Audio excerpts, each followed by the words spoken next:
السلام علیکم دوستو۔ امام حسین علیہ السلام کی شہادت کے بعد فوج یزید نے رسول اللہ صلی اللہ علیہ وآلہ وسلم کی بیٹیوں کو قید کر دیا۔ امام حسین علیہ السلام اور ان کے ساتھیوں کو بے غور کفن زمین کربلا پر چھوڑ کر کوفہ اور شام کی طرف روانہ ہو گئے، تو یوں رسول اللہ کا نواسہ زمین کربلا پر بے غور کفن پڑا رہا۔ اتنے میں ہی ایک کبوتر آسمان سے اڑتا ہوا جب زمین کربلا سے گزرا تو وہ رسول اللہ کی مہک کو محسوس کرنے لگا، اور اس نے دیکھا کہ امام حسین علیہ السلام کا جسم کربلا کی زمین پر بکھرا ہوا ہے، تو وہ چیختا ہوا آسمان میں پرواز کرتا رہا اور دوسرے پرندوں سے کہتا رہا کہ قیامت آ گئی ہے، بی بی فاطمہ زہرا کے بیٹے کو قتل کر دیا گیا ہے اور رسول اللہ کے خاندان کا خون زمین کربلا پر بکھرا پڑا ہے۔ تو یوں کبوتر کربلا کے میدان میں آ کر مقتل گاہ میں پھرنے لگے اور امام حسین علیہ السلام کے غم میں رونے لگے اور امام حسین علیہ السلام کے خون کو اپنے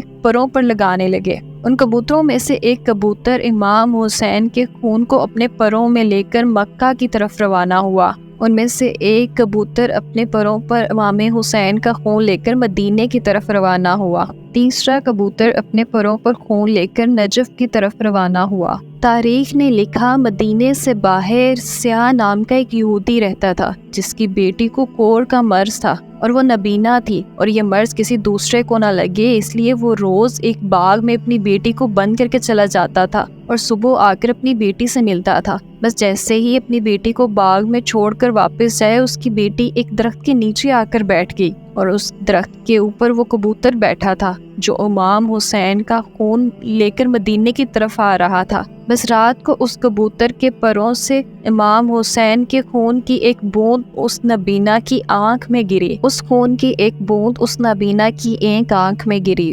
دوسری بوند دوسری آنکھ میں، اور کچھ بوندیں اس کے چہرے پر لگیں۔ اللہ پاک کے فضل و کرم سے وہ نابینا دیکھنے لگی اور اس کا مرض اللہ نے امام حسین کے صدقے ختم کر دیا۔ بس یہی اس کا بابا آئے تو وہ بعد میں ادھر ادھر دیکھے کہ سوچنے لگے کہ میری بیٹی کہاں ہے۔ اتنے میں اس کی بیٹی آ کر کہنے لگی، اے میرے بابا دیکھو میری آنکھیں صحیح ہو گئی ہیں، میرا جسم صحیح ہو گیا ہے، میری بیماری ختم ہو گئی ہے۔ اس کے بابا نے پوچھا یہ کیسے ہوا؟ اس کی بیٹی رو کر کہنے لگی، بابا جس درخت کے نیچے میں سو رہی تھی اس درخت کے اوپر ایک کبوتر بیٹھا تھا جو پوری رات روتا رہا اور اس کا خون میرے جسم پر گرتا رہا۔ بس جیسے ہی میں نے آنکھیں کھول کر دیکھنا چاہا تو مجھے ہر چیز نظر آ رہی ہے۔ اس شخص نے معلوم کیا تو اس کو معلوم ہوا کہ امام حسین علیہ السلام کا قتل ہو گیا ہے، اور اس کبوتر کے پروں میں امام حسین علیہ السلام کا خون لگا ہوا تھا جس کے معجزے سے اس کی بیٹی کو شفا ملی۔ وہ رسول اللہ پر ایمان لے کر آیا اور مسلمان بن کر اپنی زندگی گزارنے لگا۔ سلام ہو